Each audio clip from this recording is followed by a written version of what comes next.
दोस्तों, आज की जो कहानी है यह नक्षत्र के सबसे चमकदार ग्रह शुक्र की। कई हजार वर्ष पहले महर्षि भृगु के पुत्र कवि महर्षि अंगिरस के आश्रम में पढ़ने गए।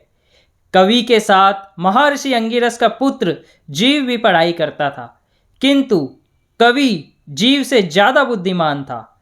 ऋषि अंगिरस चाहते थे कि उनका पुत्र जीव सबसे बुद्धिमान बने। एक दिन ऋषि अंगिरस ने दोनों शिष्यों की परीक्षा ली। दोनों को परस्पर बैठाया और प्रश्न किया, पवन से भी तेज गति किसकी है?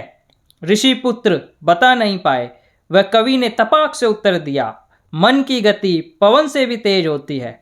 उत्तर सही था। इसके बाद दूसरा प्रश्न किया गया कि इस जगत को किसने ढक रखा है? जीव को इसका उत्तर भी नहीं पता था। तो गुरुजी ने कवि की ओर देखा तो कवि ने उत्तर दिया, जगत को अज्ञानता ने ढक रखा है। उत्तर सही था।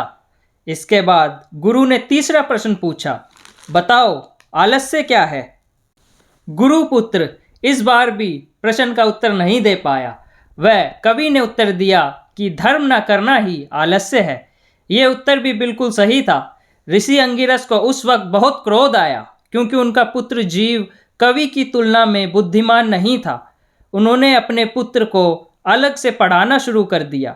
वह जब भी उसको पढ़ाते तब कवि को दूसरे कामों में लगा देते, जैसे आश्रम साफ करना, लकड़ी लाना, पानी लाना आदि। कुछ दिन ऐसे ही चलता रहा।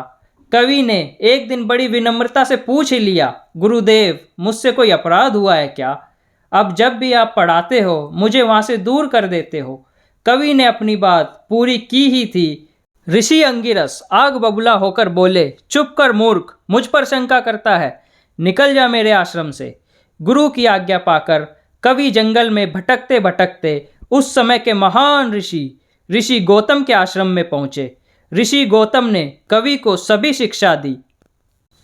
उसके बाद ऋषि गौतम ने कहा कि हे कवि, तुमको मैं वो सब ज्ञान दे चुका हूँ जो मेरे पास था, किंतु तुम बहुत बुद्धिमान हो, तुम्हें और शक्ति प्राप्त करनी चाहिए। इसलिए तुम महादेव की तपस्या करो, वह महादेव को प्रसन्न करो। गुरु का आदेश पाकर कवि ने भगवान शंकर की कठोर तपस्या की। भगवान भोलेनाथ कवि की तपस्या से प्रसन्न होकर भगवान भोलेनाथ ने कवि को मृत संजीवनी का मंत्र दिया।